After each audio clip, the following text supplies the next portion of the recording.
throughout the game when they announce the game. There'll be 14,000 people that are rooting against us. It's obviously a really good team as we open the tournament. So I'm hoping to experience adversity in a way that helps prepare us for the next step. I think that would be a success for us. And when things don't go our way, it'll be illuminated as far as maybe what we need to do as a coaching staff, how we can better as players, that sort of thing. So those challenges are what we're looking forward to. Yeah, Coach, how do you feel that the team is getting more adjusted to more familiar with playing with each other these last 2 days of training camp? Yeah, I mean, I think that the 3 days of familiarity certainly, but also, like, we haven't had Asia, we're having Asia for those days. We took the college tour, some of the other experiences, the World Cup. We're just continuing to grow on those experiences. And how is Lisa Collier adjusted to playing with players that she hasn't really got a chance to play together on any particular team? Fee literally is, we use the words plug and play. It doesn't matter where she is, what continent she's on, she's going to find success. She's just that good of a basketball player. Coach, in your post-game huddle, you mentioned wanting to send a message when you guys are out there. In your own words, what do you want that message to be? I think there was a lot of talk about who the USA was going to be. There was a lot of concern when we went to the World Cup about whether we would be able to sustain our success. I think the message, is that as teams we're going to come at us with their very, very best, that there's still separation between our country and the others. Coach, I'm curious, this is a little bit of a sidetrack, but just looking at women's basketball in general. I'm curious what you think the Sabrina Ionescu and Steph Curry shootout is going to do for the W. I'm old enough to remember Billie Jean and Bobby Riggs. Yes. It's one of my first thoughts. But I think we're obviously much further along. I think there's no question that despite some recent NBA player disparaging our league, that there is large support across the NBA community, its fans, its players, and even leadership in the NBA now. I think it's just going to be one of those things that continues to this wave of enthusiasm. It's probably going to accelerate that even more. So a lot of eyes on it for sure. I think just from an incredible competition, male or female doesn't matter. I hope that's what the stamp that's put on this. It doesn't matter. You can shoot, whether it's male or female. So I think we're all looking forward to tuning in. Certainly rooting for Sabrina. Coach, with that end with Sabrina, how has she kind of handled the balance of both repping her country and repping perhaps women's basketball as a whole in this competition? And also, what are your thoughts on the way Sabrina has looked under your watch, and especially considering she's destined to be a part of this program for quite a while? I think there's been growth. Sabrina being on the World Cup team, that was her first experience with the national team. And then seeing her subsequently in the college tour and here this week. And then likely when we go over to Belgium, continuing to grow, growing in her confidence about what she can do. With regard to representing women's basketball, that's been her life for a while. I think she's probably just pretty excited about the matchup with Steph. I don't know her that well, to know what she's really feeling and how she's feeling, and we really haven't discussed it. Appreciate your time and insight. Thank you. I'm not the cool kid. Appreciate your time and insight. Thank you. You've seen African teams grow in the world stage for a while. They're still putting them together, so one has to advance to Paris now. Do you think they're maybe worth putting in other pools eventually? That they're good to stand their own. They don't need the sort of the guarantee of getting a spot.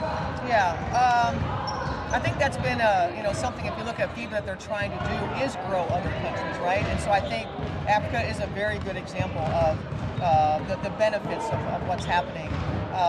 With regard to timing of whether they need that or they don't need that, I mean, I haven't really studied it enough to make an educated comment on that. But I just know in my time, absolutely, we've seen women's basketball grow in Africa. You mentioned, is there one player from the start of day one to the end of day three now that you've seen grow the most? I'd probably focus more on the group. The committee probably focuses more individually. We did improve, the first day. I tell you what was consistent was just the level of energy and passion that they were doing. You could feel, objective observers that come into the gym. What you feel immediately is the energy and the chemistry and the joy, right? And then we married that as we went along with execution and understanding of our identity. So I'd say as a group, we did that. Commenting on one player just would not do them justice.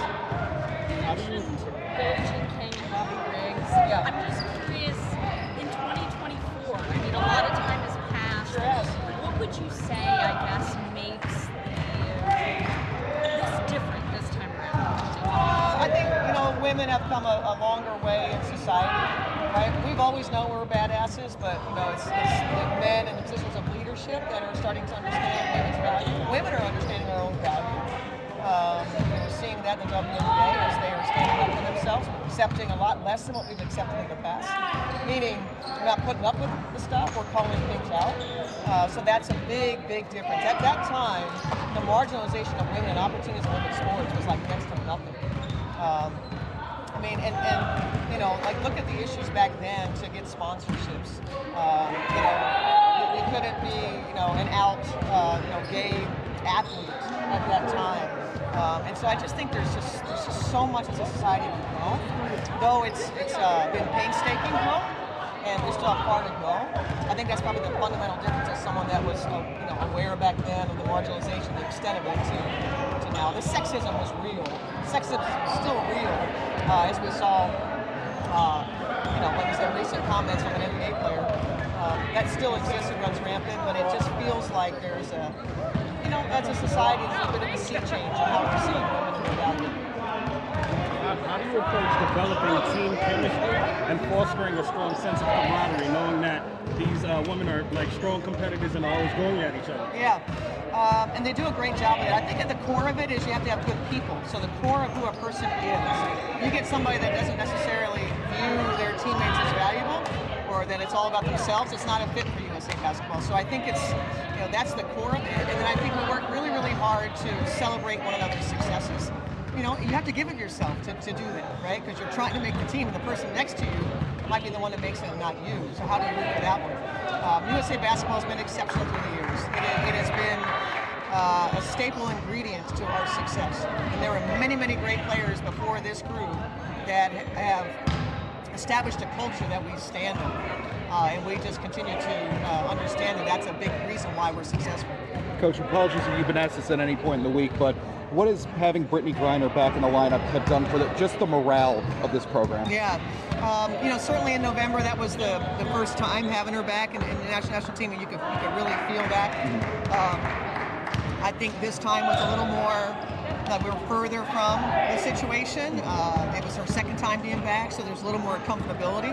But just BG being in any environment, regardless of maybe the past and what happened, she is an uplifting individual, and having her around has been really special.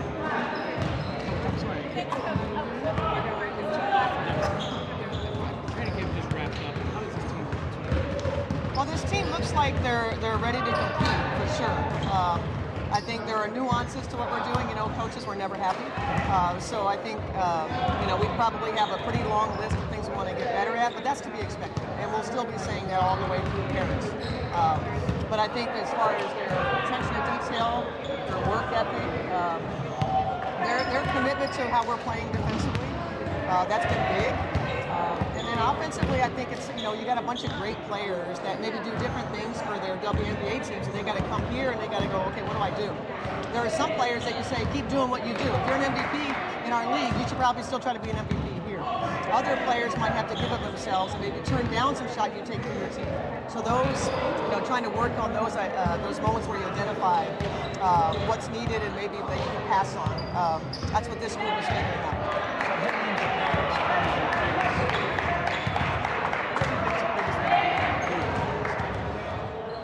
It's hard to know because we've yet to have maybe everybody that you think might be in Paris. We've yet to have them in competition. I have them in camp. Don't necessarily always have them in competition.